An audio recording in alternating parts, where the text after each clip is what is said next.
Hi hello welcome to Suman TV. నేను మీ పవన్ ని. ఈ రోజు అయితే శ్రీకాకుళంలో ఉన్నాము.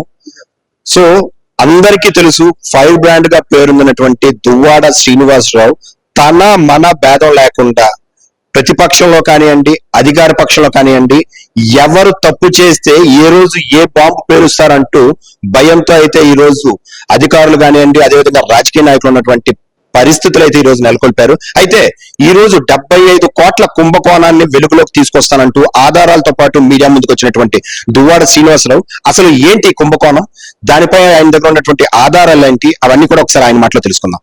సార్ నమస్తే.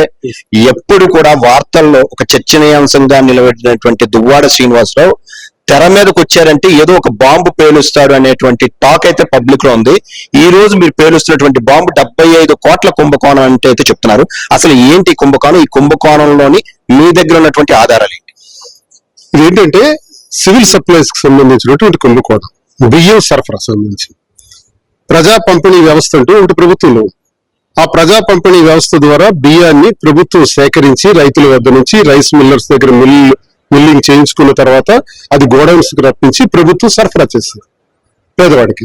కానీ ఇక్కడ ఏం జరుగుతుందంటే పేదవాడి దగ్గర తిరిగి ఆ రైస్ ని మళ్ళీ కొనేసి తక్కువ ధరకి ఆ రైస్ ని గోడౌన్స్ లో నింపేసి అమ్మేసే కార్యక్రమం ఇక్కడ అచ్చెన్నాయుడు చేస్తున్నాడు, వ్యవసాయ శాఖ మంత్రి. ఉదాహరణకి శ్రీకాకుళంలో 263 రైస్ మిల్స్ ఉన్నాయి. ఈ రైస్ మిల్స్ లో ఆయన బినామీ బిల్స్ ఒక 36 ఉన్నాయి. ఆ 36 మిల్స్ దగ్గర నుంచి కూడా బిల్స్ రైజ్ చేసి ఆ 36 మిల్స్ నుంచి కూడా రైస్ సప్లై చేస్తున్నట్టుగా సృష్టించి విశాఖపట్నం దగ్గర ఉన్న పెందుర్తిలో గోడౌన్ లో సుమారు 2 కోట్ల కేజీలు అంటే 700 ఏసీకే. ఒక ఏసీకే అంటే 580 బస్తాలు. ఒక్కో బస్తా 50 కేజీలు ఉంటది. అంటే 29,000 కేజీలు ఒక్కో లారీకి. అంటే ఒక లారీకి ఒక ఏసీకే లోడ్ చేస్తారు. అలాంటి 700 లారీలు అంటే 700 ఏసీకే అంటే ఇంచుమించు ఒక్కొక్క ఏసీకేకి 29,000 కేజీలు అంటే మొత్తం 700 కలిపి 2,06,00,000 కేజీలతో సుమారు ఇప్పుడు అక్కడ స్టాక్ ఉంది పెందుర్తిలో. నా క్వశ్చన్ ఏంటంటే ఈ రైస్ ఎక్కడి నుంచి వచ్చింది? ఈ రైస్ శ్రీకాకుళం నుంచి వచ్చిందని చెప్తున్నారు కదా, 700 లారీల నుంచి సరఫరా చేశామని చెప్తున్నారు కదా. ఒక లారీ అయినా ఎవిడెన్స్ చూపించగలరా? ట్రాన్సిట్ లో మీరు ఆ లారీ వెళ్ళినట్టు మనకి 2 ఇవి ఉంటాయి టోల్ గేట్స్. ఆ టోల్ గేట్స్ దాటినట్టు గాని ఎంట్రీ పాస్ తీసుకున్నట్టు గాని ఎక్కడైనా ఎవిడెన్స్ ఉందా? లేదు. ప్రతి లారీకి ఒక జిపిఎస్ ట్రాకింగ్ ఉంటది. శ్రీకాకుళం రైస్ మిల్ నుంచి విశాఖపట్నం పెందుర్తి వెళ్ళినట్టుగా ఏ లారీకైనా ఒక ట్రాకింగ్ ఉందా? జిపిఎస్ ట్రాకింగ్ చూపించండి. లేదు. ఆ జిపిఎస్ ట్రాకింగ్ చెక్ చేస్తే విశాఖపట్నం సరిహద్దు గ్రామాలు, ఆ రూరల్ అండ్ అర్బన్ ప్రాంతాలే చూపెడుతున్నాయి. అంటే ఈ బియ్యాన్ని ఎక్కడి నుంచి కలెక్ట్ చేశారు? మారుమూల గ్రామాలు ఉన్నటువంటి పేద ప్రజలకు ఏదైతే ప్రభుత్వం సరఫరా చేస్తుందో ప్రజా పంపిణీ వ్యవస్థ ద్వారా ఆ బియ్యాన్ని సేకరించి వాళ్ళకి కేజీకి 22 రూపాయలు ఇచ్చారు. ప్రభుత్వం ఎంత కొంటుంది? 39 రూపాయలు కొంటుంది. 39 రూపాయల లెక్క ఒక ఏసీకి ఖర్చు ఎంత ఇస్తుంది ప్రభుత్వం? 11,30,00,000 ఇస్తుంది. 11,31,000 ఇస్తుంది ఒక ఏసీకి. 11,31,000 ఇస్తే వీళ్ళు ప్రజలకు ఎంత ఇస్తున్నారు? సుమారు 6,88,000 ఇస్తున్నారు. 6,38,000 ఇస్తున్నారు. మరి వీళ్ళకి మిగులుతుందంత 4,93,000. అంటే ఒక ఏసీకేకి ప్రజా పంపిణీ వ్యవస్థకు సంబంధించిన బియ్యాన్ని మళ్ళీ తిరిగి అమ్మేయటం వల్ల 4,93,000 రూపాయలు అవుతుంది. ఇంటూ 700 లారీలు, 700 ఏసీకేలు, 34,51,00,000 కుంభకోణం. ఇది నేను అన్ని సోర్సెస్ ద్వారా తెలుసుకుని ఆ పెందుర్తి గోడౌన్ లో ఉన్నటువంటి సోర్సెస్ తీసుకున్నాను, మరి అధికారుల సోర్సెస్ తీసుకున్నాను, రైస్ మిల్లర్ సోర్సెస్ తీసుకున్నాను, మధ్యలో బాధితుల తాలూకాలు సోర్సెస్ తీసుకున్నాను. అన్ని ఎవిడెంట్ గా మీ ముందు వచ్చి నేను మాట్లాడుతున్నాను. దమ్ముంటే విజయవాడ నుంచి, అమరావతి నుంచి అధికారులు వచ్చారు కదా, ఇది ఫోర్టిఫైడ్ అని, నాన్ ఫోర్టిఫైడ్ అని వాటి మీద బ్యాగ్స్ పైన, తర్వాత శ్రీకాకుళం నుంచి వచ్చినట్టుగా ఎక్కడ ఏ బ్యాగ్ పైన ఒక సీల్ ఉండాలి. ఆ సీల్ ఏంటంటే ఆ పలానా రైస్ మిల్లర్ది, ఆ రైస్ మిల్లర్ తాలూకా జిఎస్టీ తర్వాత డీటెయిల్స్ అన్ని ఉంటాయి. ఏ బ్యాగ్ మీద కూడా ఎటువంటి సీల్ కూడా లేదు. అవన్నీ ఎందుకు సీల్ ఉంటాయి? అవన్నీ ప్రజా పంపిణీకి సంబంధించిన బియ్యం. ఏది ఉండదు, ఎక్కడ ట్రాకింగ్ లేదు, జిపిఎస్ ట్రాకింగ్ లేదు, టోల్ గేట్ ఎంట్రీస్ లేవు, ఎగ్జిట్స్ లేవు, ఏది లేకుండా ఈ బియ్యం అంతా అక్కడ ఉన్నాయి. దీనికోసం సుమారు 34 కోట్ల రూపాయలు, దగ్గర 35 కోట్ల రూపాయల కుంభకోణం. ఇదే కాదు, మరొక కుంభకోణం హస్క్. ఈ ఏంటంటే ప్రతి ఒక్క రైస్ మిల్ నుంచి సుమారు 1000 టన్నులు అమ్ముతారు ఏడాదికి. అంటే 1000 టన్నులు ఎవరు కొంటారు? ఫ్యాక్టరీస్ వాళ్ళు కొంటారు బాయిలింగ్ కోసం.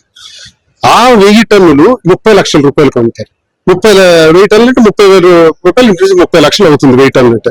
ఆ 30 లక్షల రూపాయలు ఈయనేమంటాడు? 3000 రూపాయలకి మీరు అమ్ముతున్నారు కదా, అందులో 1800 ఫ్యాక్టరీస్ వాళ్ళకి ఇవ్వండి, 1200 నాకు ఇవ్వండి అంటున్నాడు. అచ్చెన్నాయుడు ట్యాక్స్ ఇది. నాకు 1200 ఇవ్వండి అంటే ఆ రకంగా 263 మిల్లు ఇంటూ 12 లక్షల రూపాయలు చూసుకుంటే ఎంత వస్తుంది? 31,56,00,000 వచ్చింది. అంటే ఒక ద్వారా అచ్చెన్నాయుడికి వచ్చినటువంటి ప్రాఫిట్ ఇది ఒక 31,56,00,000 అయితే, అదొక 34,50,00,000 అయితే, ఆల్మోస్ట్ ఆల్ మరొక కుంభకోణం కూడా జరిగింది. ఇటీవల కాలం ఇప్పుడు జరుగుతుంది. ఇప్పుడు అందరు టేబుల్స్ మీద, కలెక్టర్ గారు, జేసీ గారు, డిఎం గారు టేబుల్స్ మీద ఉంది ఫైల్. అదేంటంటే సార్టిక్స్ మిషన్. అన్ని రైస్ మిల్స్ కూడా సార్టిక్స్ మిషన్ వేసుకున్నారు. అది ఒక 45 లక్షలు అవుతుంది. వేసుకున్నప్పుడు ఆ మిల్స్ కి సార్టిక్స్ ద్వారా పాలిష్ చేసి ఇచ్చినటువంటి మిల్స్ కి 15 నుంచి 20 లక్షలు ప్రభుత్వం ఇస్తుంది. ఆ రకంగా చూసుకుంటే అదొక ఆల్మోస్ట్ 52,60,00,000 రూపాయలు ప్రభుత్వం శాంక్షన్ ఇస్తే, ప్రతి రైస్ మిల్ కి 10% ఇవ్వండి అని అడుగుతున్నాడు అచ్చెన్నాయుడు ట్యాక్స్. 10% అంటే ఎంత అవుతుంది? 5,26,00,000. దీనికి కొంతమంది రైస్ మిల్లర్స్ ఏం చేస్తారంటే, మీకెందుకు ఇవ్వాలి అని ఎవరైతే వాదించారో అలాంటి 39 మందికి డబ్బులు ఇవ్వకుండా ఆపేసినాడు. ఇది అబద్ధమైన జేసీకి చెప్పమనండి, అబద్ధమైన కలెక్టర్కి చెప్పమనండి, అబద్ధమైన రైస్ మిల్లర్స్ కి చెప్పమనండి. సుమారు 39 రైస్ మిల్స్ కి ఇంకా ఆ డబ్బులు ఇవ్వాల. అది అలా ఉంటే ఇదొక 5,26,00,000. మొత్తం 75 కోట్ల కుంభకోణం నేటికి 15 రోజుల్లోగా ఈ జిల్లాలో, శ్రీకాకుళం జిల్లాలో, ఉత్తరాంధ్రలో రాజ్యం వెళ్తుంది. నేను ఒకటే చెప్తున్నా, సీజ్ ది షిప్ అన్నారు సార్ పవన్ కళ్యాణ్ గారు. ఓకే, మీరు సీజ్ ది షిప్ అని మంచి చేశారని మీరు అనుకుంటున్నారు, అది నెగిటివ్ అయిపోయింది సార్. మీరు సీజ్ ది షిప్ అన్న తర్వాత సన్న రకాల ధాన్యం పండించినటువంటి రైతు సుమారు 2,800, 3,000 రూపాయలకు అమ్ముకోవాల్సిన ఆ ధాన్యాన్ని మీరు సీజ్ ది షిప్ అన్న తర్వాత ఎక్స్పోర్ట్స్ అన్ని కూడా ఆగిపోయిన తర్వాత ఈ ధాన్యం కొనేవాళ్ళు లేదు. ఆఖరికి 14,000-1,200 అమ్ముకుంటున్నాడు రైతు. ఇదొక నష్టాన్ని అనుభవిస్తే, ఈ రోజు చూడండి మీ సివిల్ సప్లైస్ మినిస్టర్ మనోహర్ గారికి ఇవన్నీ తెలీదా? ఆయన 11,31,000 రూపాయలు రిలీజ్ చేస్తున్నారు కదా ప్రతి ఏసీకేకి. ఆ 11,31,000 రూపాయలు నిజంగా బియ్యానికే వెళ్ళాయా? అందులో 6 లక్షల చిల్లరే వెళ్ళింది కదా పీడిఎస్ రైస్ నుంచి వచ్చిన కారణంగా. ఆ లబ్ధిదారుల నుంచి వెళ్ళినటువంటి డబ్బులు అదే కదా. అంటే 22 రూపాయలే వెళ్ళింది కదా కేజీకి. మీరు 39 రూపాయలు ఇచ్చారు కదా. ఆ రకంగా చూస్తే 34 కోట్ల రూపాయలు మోసం జరిగింది కదా. పవన్ కళ్యాణ్ గారు, మీ ఆధ్వర్యంలో మీ సివిల్ సప్లైస్ మినిస్టర్ ద్వారా జరిగినటువంటి అకృత్యం చూడండి. మీరు ప్రశ్నించాలి సార్. మీరు ప్రశ్నిస్తారని జనం నమ్ముతున్నారు సార్. మీరు ప్రశ్నించకపోతే ఇది కరెక్ట్ కాదు.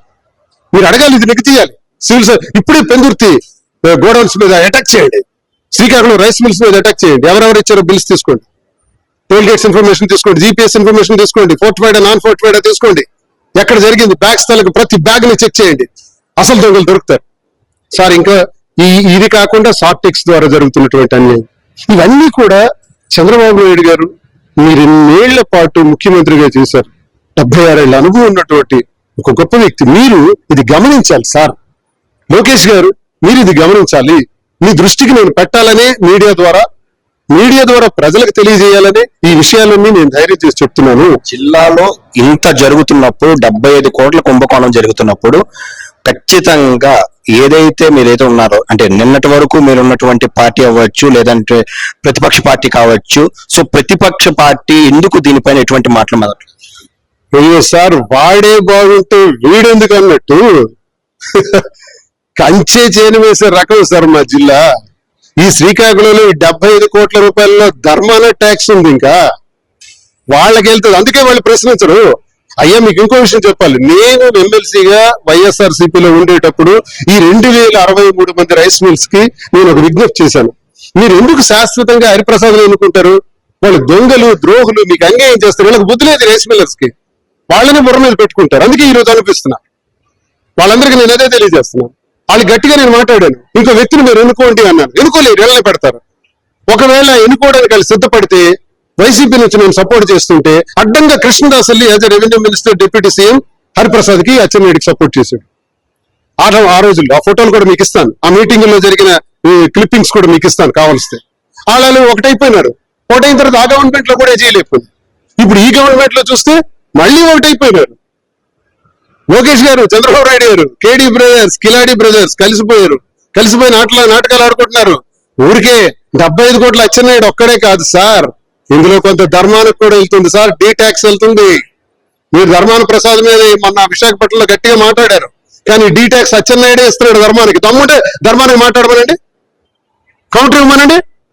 అయితే ఎప్పుడు కూడా జగన్ కి ఒక నమ్మిన బంటుగా ఉన్నటువంటి దువ్వాడ శ్రీనివాసరావు గత కొద్ది కాలంగానూ బయటకు వచ్చిన పరిస్థితి ఉంది.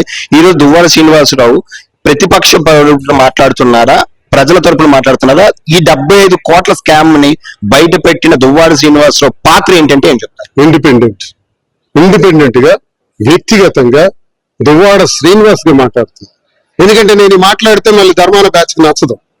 నేను ప్రతిపక్షం అని చెప్పాను అనుకోండి, ఇది మా అభిప్రాయం కాదని చెప్తారు వాళ్ళు.